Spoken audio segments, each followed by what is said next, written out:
released an amazing photo book about AHA. He's been traveling with AHA for 10 years, documenting their travels and recording sessions.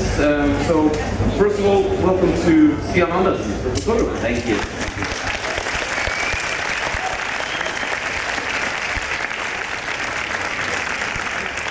I remember when I was 9 years old, and then my mother bought me a cassette.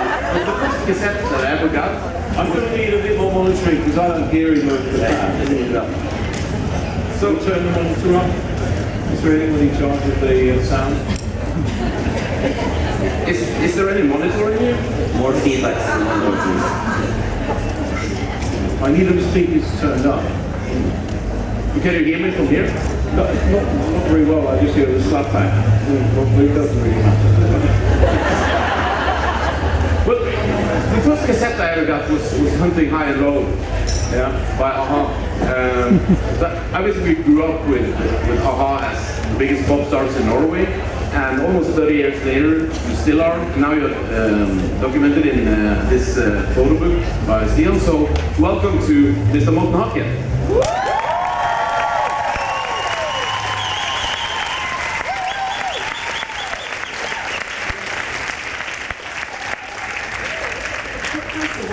Stian, the last time I interviewed you, you had released a photo book with Norwegian notorious rock band photobook, and in that book you captured a lot of dramatic scenes from traveling with rock and roll circus around the world. But now you've been traveling with AHA for 10 years.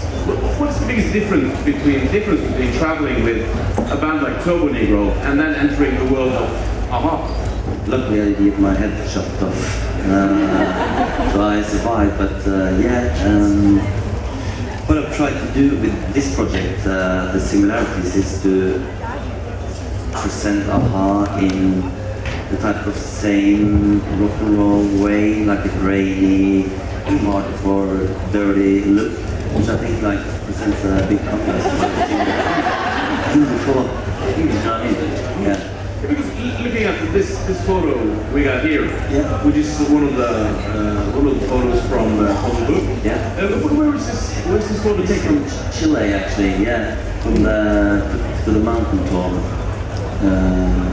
Big venue, I remember. Lovely support them. I was like, wow, yeah, this is good.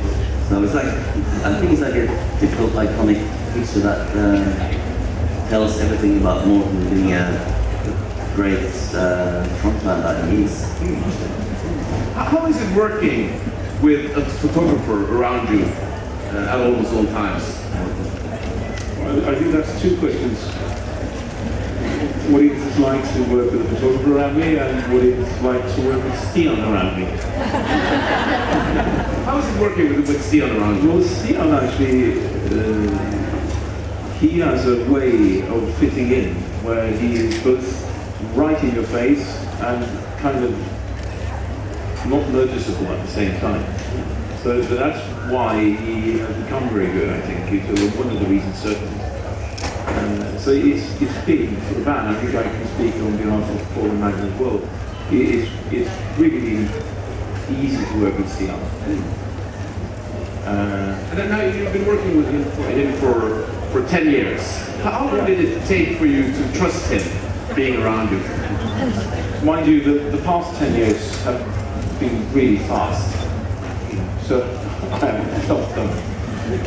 Earlier 10-year periods have lasted longer than this last one. But 10 years, I haven't thought of it as 10 years until you tell me now. It's actually been over a period of 10 years, which means that's the other sitting on documentation now that's kind of becoming valuable. But it's something that develops gradually, you know. It starts with them phoning me up, can you do this? And you have a successful first photo shoot. You do the second one and you feel there's a good chemistry and you develop a trust thing. And we start to talk about, can we do something more than just like promotion and cover pictures? didn't really know what to do in 2005, how to do more, but it ended up in this project, and yeah, they wouldn't have let me into the cage without this trust, so to speak. You've been traveling all around the world with AHA, and in the book there are lots of pictures of enthusiastic fans. What was the most dramatic moment in your time covering AHA? This is from Rio, and I was sitting in Paul's limo. This is taken from inside the This car. is from inside the limo. I just finished up the last gig in Rio. It's not inside the limo, it's from inside. Thank you. Clever boy. Yeah, and we couldn't get out of the fucking place because it was so crowded and the crowd went mental. And people is talking about Justin Bieber mania. This is AHA mania. I mean, this is we couldn't get out, and Paul decided to roll down the window, and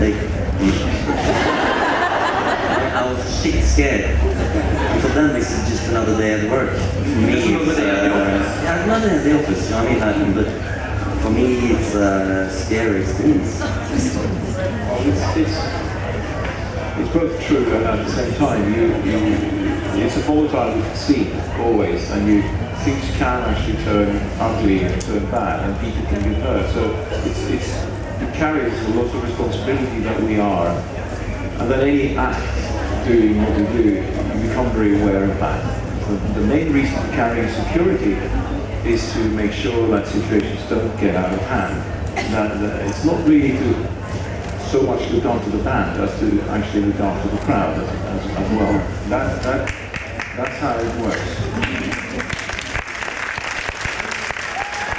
I have some more pictures here from. I think I have some pictures. This is from.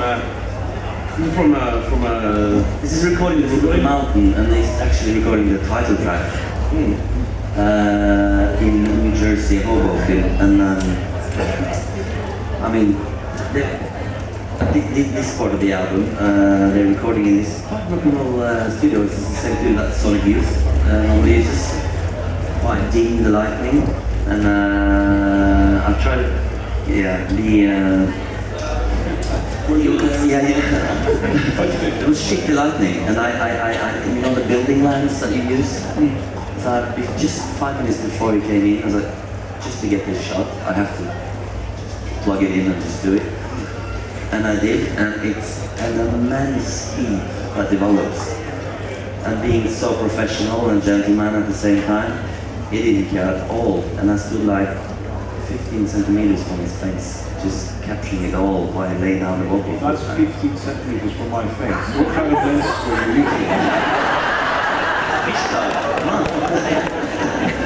So, but that's so. I mean, that's people are talking about pop stars and diva and all that shit. But I mean, he didn't mind at all. And I stood there, I was like, shit scared from sneezing and everything, just to ruin the vocal track.